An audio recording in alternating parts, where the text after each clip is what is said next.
I know this one by experience. I was serving in Kano. My people wanted to faint because that's when Boko Haram started. Before I knew what was happening, I was in Kano. People from Benue were networking my ZI to relocate me. You see, connection. They put pressure on me until there was nothing I could do. I succumbed. They interacted with the ZI. They knew him. He was a relative of my uncle.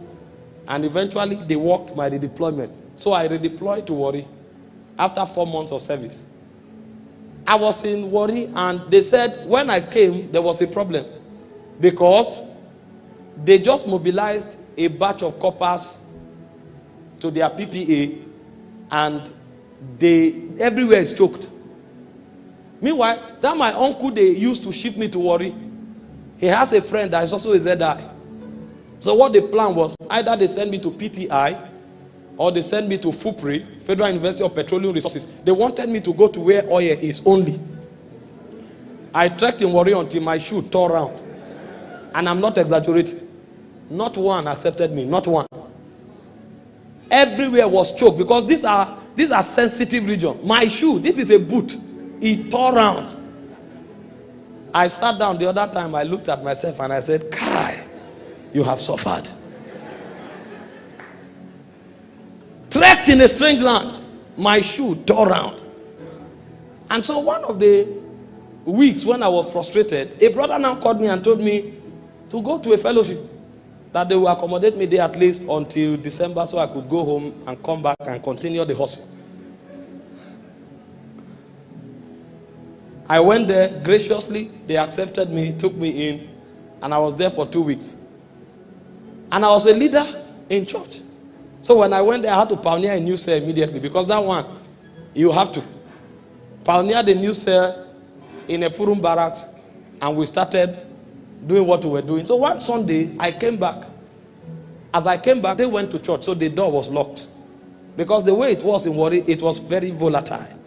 It was in fact, the first time I came to Warri, I sat on a bike. They were supposed to take me to a junction that was like 2 minutes away.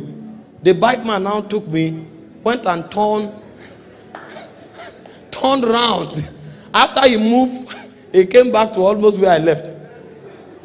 And then before I said before I coughed, they said money was 250. 250 over 12 years ago. As I wanted to talk, he started shouting. I said, "Okay, why are you shouting?" He said, "He told me." You told me? Before I knew what was happening, people around were looking at me. I was a stranger there. I didn't know. They said, "Just pay him, just pay." Do you know what I have in the pocket? Pay waiting. I had to empty myself and give almost the last cash I had. So this man in tears. And I was also coming to join the fellowship people, so I didn't want them to see me as a troublemaker. So I was molested into releasing the money. So that was the situation. On this faithful Sunday, I came back. They went to church. I sat down and the Holy Ghost told me, "Go and win souls." I said, with this hunger, I should even eat something. Say, "Go and win souls." He said, "Go and win souls." So I stood up. I began to move around. I saw some people, some bricklayers. They were walking. I started talking to them. When I was done winning souls, I was so tired. I went and sat under a palm bridge. Frustrated. A brother now called me, who knew me from secondary school. How he got my number, I don't know. We've not spoken for at least 7 years. I picked the call. "Who is this?" He introduced himself. I said, "How is he doing?" I almost ended the call because I was tired. I said, "My brother, see. Where?" He said, "Where are you? Where are you?" I said, "I'm in Warri." He said, he's also in Warri." Wait. Where in Warri? He said, "He's in a Furum barracks." What? You are in a Furum barracks? What are you doing there? He said, "He's the CLO of coppers." Wait, I'm coming. You are CL what? That was how I got into the barracks. The next day, this guy spoke to the LI there. They wrote to the headquarters, asked for me. They posted me to the barracks. When I came to the barracks, they said, "Kai, you will teach chemistry, but SS3 are already writing WAEC. So you have to take SS1. But this SS1, there are many people, so you teach once a week. That was when I started enjoying service. I will teach once a week. That means I have 4 days to rest. Thank you. As if that was not enough.